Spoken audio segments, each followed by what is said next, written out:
Bienvenidos a una nueva charla aquí en Partner Channel. Estamos hoy con Gastón Brum, director ejecutivo de la Asociación Argentina de Tenis. ¿Cómo va, Gastón? Bienvenido. Muchas gracias, Dani. Bien, bien, todo bien. Muy contento de estar acá para poder charlar un ratito. Contame un poquitito desde tu punto de vista, desde tu trabajo como director ejecutivo de la AT, ¿cuáles son las formas de liderazgo que tenés para manejar un grupo de gente en una empresa, o en un lugar que podría ser una empresa y que no es una empresa normal y común y corriente? Sí, como bien decís, la Asociación Argentina de Tenis, la gestión deportiva en sí no es, tiene similitudes con una empresa, pero no lo es. Hay algo que me quedó muy grabado de cuando estudié en España, que los españoles dicen que las organizaciones sin fin de lucro no quieren decir organizaciones con ánimo de pérdida, que es algo bastante poco habitual para nosotros en Argentina y te diría que en Latinoamérica. Pero desde ese lado, una vez que lo entendés que hay que aplicar gran parte de la teoría que aplicamos los que laburamos en el ámbito privado, también a las organizaciones deportivas. En ese sentido, la Asociación Argentina de Tenis, como cualquier otra organización deportiva, tiene algunas particularidades en el liderazgo que son similares a todas las organizaciones, pero también cosas muy específicas del deporte. Desde lo genérico, digamos, desde lo que podemos aplicar a todas las organizaciones, mi forma de liderar tiene mucho que ver con enfocarse en las personas. Para mí es totalmente la clave, tiene que ver con la empatía. Si vos entendés las personas, entendés qué es lo que quieren, qué es lo que buscan, qué es lo que les pasa, sobre todo en contextos tan cambiantes como los de Latinoamérica, es más sencillo enfocarse en los resultados como segundo paso. Y en ese sentido también es entender que enfocarse en las personas no quiere decir no exigirles, no presionarlas en el buen sentido, sino que si uno piensa en lo que le está pasando, entiende el contexto, de esa forma también lo ayuda a mejorar, la ayuda en su carrera y también me ayuda a mí, porque generar vínculos con las personas con las que trabajo también me hace mejor profesional a mí. Y desde el punto de vista bien específico de la gestión deportiva y el liderazgo de las organizaciones deportivas, puntualmente la T, la particularidad más grande tiene que ver con que no todos trabajan por lo mismo. Vos en las organizaciones deportivas, a diferencia de las organizaciones de las empresas, como fue la pregunta, no todos trabajan por un sueldo. En la T nosotros tenemos casi 60 personas trabajando y algunas son empleados, son parte del staff permanente, otras trabajan por momentos concretos, por un evento determinado, y otras directamente son voluntarios, más allá de tener un crisol de edades totalmente distinto. Entonces, entender eso como punto de partida también hace que podamos ver y pensar qué es lo que motiva a cada uno de ellos, que no necesariamente sea el sueldo a fin de mes. Eh, Trabajar en el deporte, el que trabaja en el deporte no lo hace solo por dinero. Entonces hay que entender esas motivaciones para saber qué botones tocar para alcanzar los objetivos de la organización. Gastón, ¿cuándo choca tu parte ejecutiva con la parte deportiva y cómo se soluciona ese problema, digamos, entre comillas? Para responderte bien esa pregunta, déjame dar un contexto rápido de cómo está formada la asociación. Dale. Yo trabajo como director ejecutivo, que respondo directamente a la comisión directiva, al presidente Agustín Caleri y a todo el consejo. Y por debajo mío hay 4 gerencias: la gerencia de comunicación y prensa, la gerencia administrativa y financiera, la gerencia de marketing y la gerencia deportiva. ¿Cuándo choca la parte deportiva con la parte ejecutiva, digamos, con mi rol? En realidad, como vos bien sabés, yo no agarré una raqueta en mi vida, así que de tenis propiamente dicho yo no opino. Donde sí opino es en la parte de la gestión deportiva. Mi especialidad, o donde traté de especializarme, es en la gestión deportiva, que tiene que ver con la creación de políticas deportivas. Entonces, ahí tenemos un especialista, que es Edi Fiumara, que sí jugó al tenis y que sí por debajo tiene todo el equipo deportivo, y una dirigencia que sabe de tenis, probablemente los que más sepan de tenis en Argentina, que son todos exjugadores. Agustín Caleri, Mariano Zabaleta, Coria, Franco Girari, Flor Labat, Mercedes Paz. Entonces, la parte deportiva es bien de ellos, donde yo trato de opinar, o ayudo, mejor dicho, tiene que ver más con darle forma a la planificación, darle forma al control y a la evaluación, con la creación y el seguimiento de los indicadores de gestión, que ahí sí tiene que ver con lo deportivo, y más con el tema presupuestario. Con una filosofía presupuestaria donde más de generar oportunidades que de limitar. Es difícil que tenga un choque con el deportivo diciéndole no porque no hay dinero, sino, bueno, cuánto se necesita y tratemos de conseguirlo. Pero para eso hay que planificar. Entonces, tenemos un plan estratégico del que tratamos de no desviarnos demasiado. Entonces, muchas veces lo deportivo, las urgencias deportivas, buscan el desvío o salen nuevas oportunidades con las cuales, o hay presiones externas, ¿no? También, que eso pasa mucho en lo nuestro, con lo que tratamos de hacer es, bueno, mantenernos en el camino y evaluar cada una de esas oportunidades, a ver si realmente vale la pena desviarnos o por donde estamos está bien. Entonces, no sé si colisión es una palabra que yo elegiría. Quizás si le preguntas al gerente deportivo, sí te diga que colisionamos. Creo que es un complemento necesario en la gestión. No agarraste una raqueta, como vos decías, pero agarraste un bate. Agarré un bate, sí, vengo del béisbol. Jugué de los 5 hasta los 24 años. Hice toda mi vida en el béisbol, a ver, como todo argentino, aparte en el fútbol, el arquero, béisbol, softball, siempre hice mucho deporte. Y tenía vida de club, así que ahí la raqueta la agarré solamente para pegarle al frontón. Em, pero sí, el tenis no era lo mío. Sin embargo, considero que no es necesario saber del deporte específico para poder gestionar, ya que mi trabajo en realidad tiene mucho más que ver con gestionar a las personas que gestionar el deporte en sí. Cuando arranqué a trabajar en el deporte, mi carrera empezó en el ámbito profesional, en el consumo masivo, en Colgate, en Mars, con emprendimientos propios. Y en el 2016 empecé a trabajar en el Ente Nacional de Alto Rendimiento Deportivo. Y ahí tenía un montón de deportes en los cuales tampoco había participado. Yachting, por ejemplo, era uno de los deportes que estaba dentro de la cartera que gestionábamos. Y así que nada, cuando arranqué ya con el tenis, una de las cosas que les aclaré a los chicos en la primera entrevista, cuando hablo de los chicos, hablo de Agustín y Mariano puntualmente, fue, miren que yo no agarro una raqueta, lo que sé de tenis o lo que no sé de tenis lo aprendí de mirar en la televisión. Y su respuesta fue, no necesitamos que sepa de tenis, lo que queremos justamente es profesionalizar la gestión. Para hablar de tenis estamos nosotros.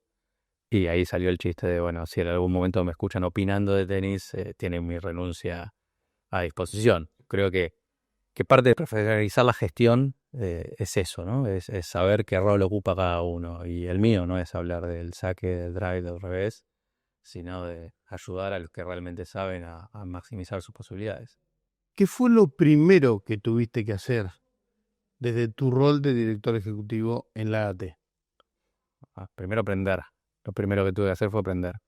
Entré en un momento dificilísimo porque entré saliendo de pandemia a fines de 2020 y te diría que lideré un equipo casi un año desde la virtualidad, sin conocerlos presencialmente, porque recién en noviembre de 2021 nos conocimos, nos vimos cara a cara. Y las particularidades de la asociación en Argentina son grandes. Es una asociación de 100 años, de más de 100 años, con una historia muy grande, bastante, con partes involucradas bastante conservadoras, con una gestión innovadora y con gente dentro de la asociación de muchísimos años. Entonces, lo primero y yo un outsider, como bien habíamos dicho. Entonces, lo primero fue aprender, tratar de declararme ignorante y poder hacer un buen panorama, porque yo venía desde afuera, cuando todavía Vasallo Arguello era el director, haciendo consultoría para desarrollo de un plan estratégico, y la realidad es que lo que se veía afuera, como cualquier consultor, no era exactamente lo mismo que lo que pasaba, más allá de que era un contexto súper cambiante. Entonces, era entender el panorama argentino, qué podía pasar para adelante, los actores internacionales y sobre todo el equipo de trabajo con el que contaba. Yo considero que entrar y decir lo que hay que hacer está mal, porque si no sabes de qué juega cada uno de tu equipo, qué equipo vas a armar. Estás desde la televisión, desde tu casa, diciendo que el 4 no tenía que jugar. Entonces, lo primero fue entender, conocerlos, entrevistarme, tomarme tiempo, entender a mis jefes, que era lo que ellos buscaban, que mi rol no deja de ser plasmar la visión de los dirigentes en la realidad, y tratar de que esa visión le llegue al staff. Así que la primera parte fue esa y la segunda tiene más que ver con una reestructuración de procesos, una digitalización de la asociación, eh, y aplicar un poco ya más todo lo de administración, más que lo deportivo, a, a la organización. En esa reorganización, por ejemplo, fue incorporar un gerente deportivo, porque en un primer momento yo hacía las dos cosas. Fue darle estatus de gerencia a algunas áreas que estaban. Hubo una reorganización grande. Fue incorporar nuevos recursos, jóvenes de distintas carreras, para también mover esa motivación que te decía de gente que quería cambiar las cosas. Y eso potenció también a la gente que estaba adentro para buscar hacer cosas nuevas. Y otra de las cosas que te diría que se dio de simultáneo fue erguirnos como referentes en la región con la ITF, la International Tennis Federation, cuando quería volver a hacer torneos en Argentina. Gracias a la gestión de Agustín, se pudieron en marzo volver a hacer torneos en Argentina. No sé si te acordás, la Blooming Cup que se hizo, fue el primer torneo post pandemia de la Internacional. Entonces, un trabajo con la Internacional muy, pero muy grande. Y te diría que fue un año súper desafiante porque saliendo de pandemia no se podía trabajar del todo tranquilos.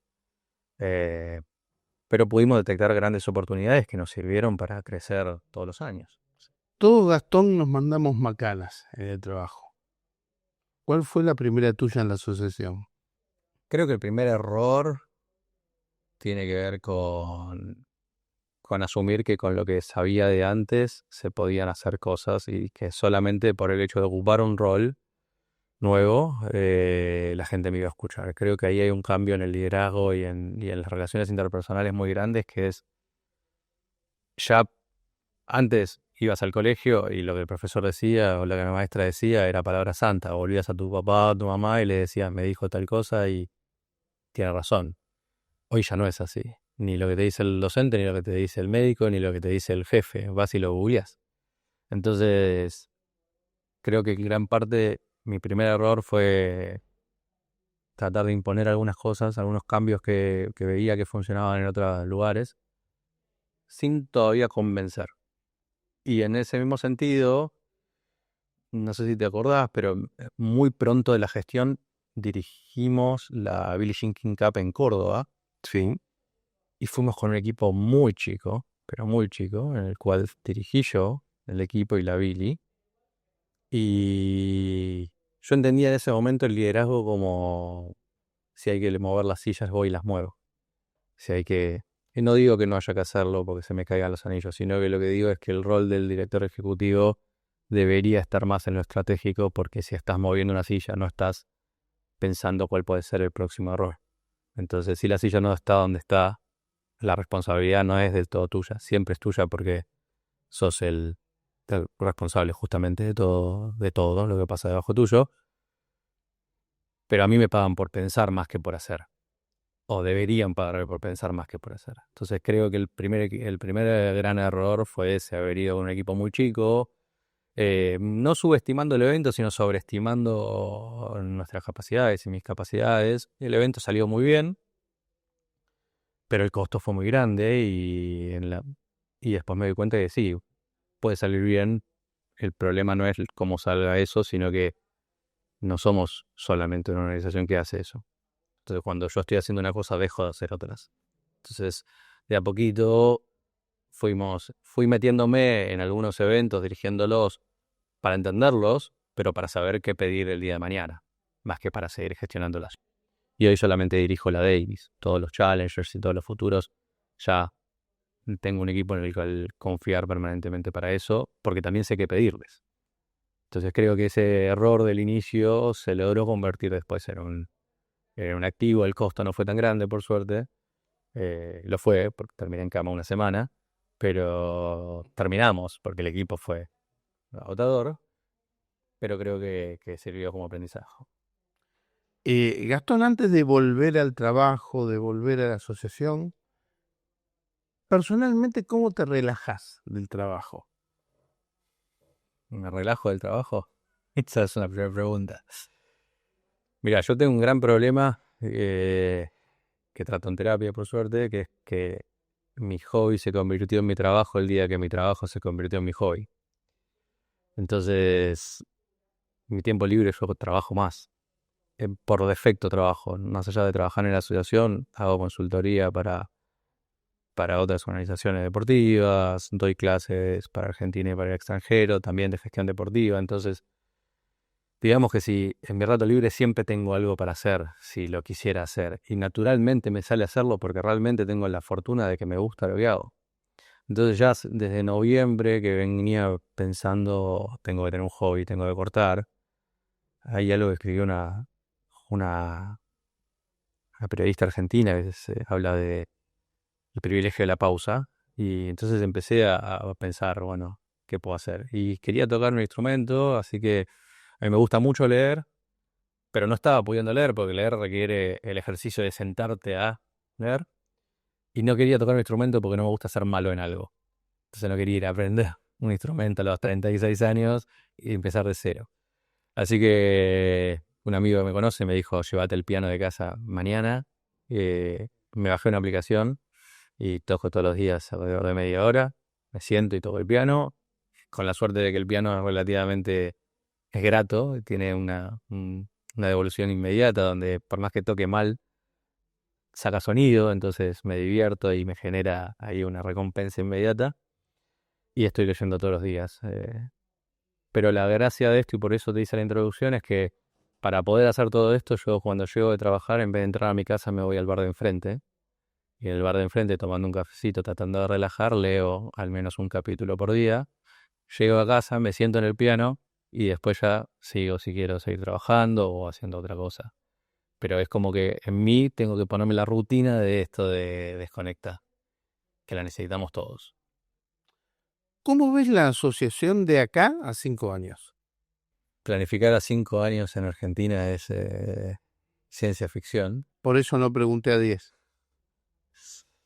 pero la realidad es que veo un crecimiento gigante. Si me preguntabas hace 5 años, si bien lo habíamos planificado, porque casi todo lo que pusimos en el plan estratégico se cumplió.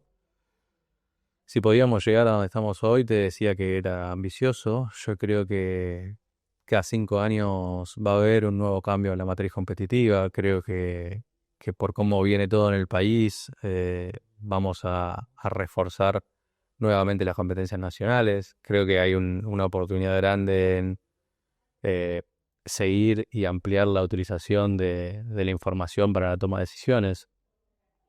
Creo que continúa el proceso, tiene que continuar el proceso de profesionalización, no solo en la asociación, sino en el deporte argentino en general.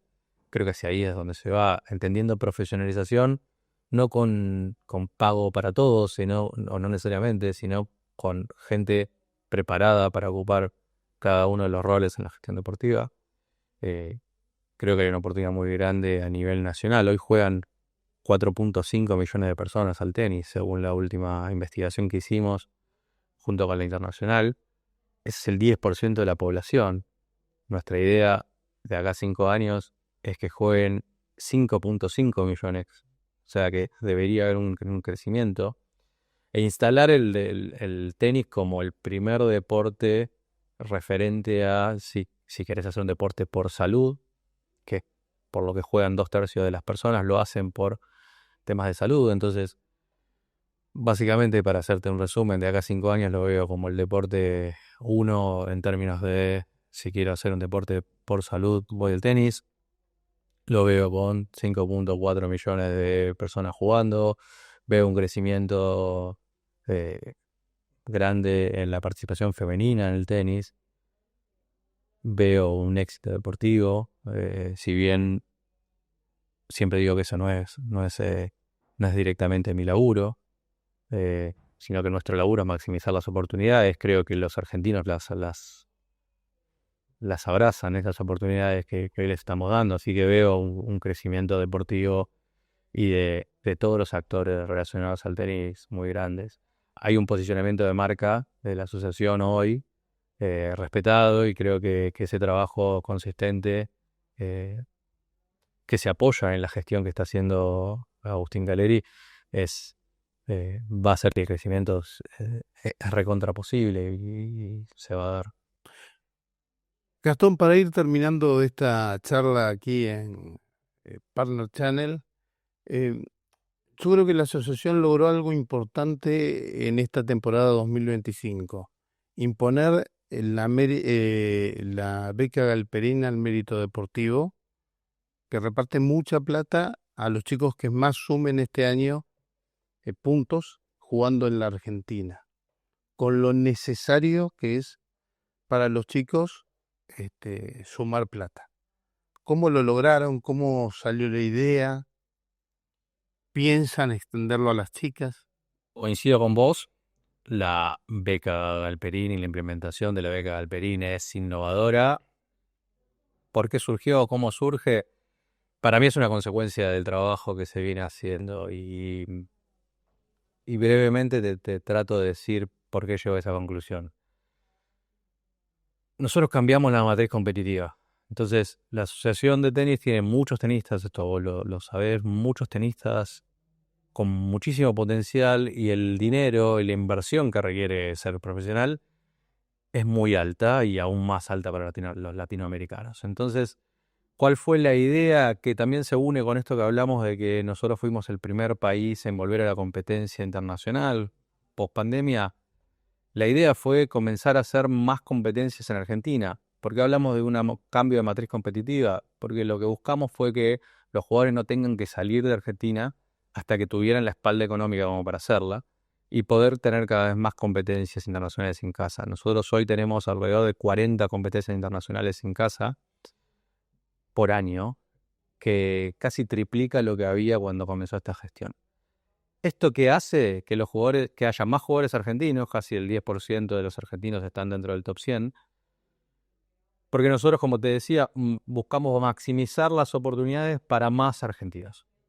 Esto lo que hace es priorizar, darle oportunidades a más argentinos, en vez de apoyar carreras individuales en las que, a lo mejor, por los costos también de los viajes, y esto también lo unimos con lo que hablamos del contexto, quizás con lo que invertís, quizás no, con lo que invertís en que 3 jugadores vayan al extranjero a competir una semana, es lo que invertís en hacer un torneo nacional en el que juegan 20 jugadores, 30 jugadores. Perdón, no nacional, sino internacional en Argentina.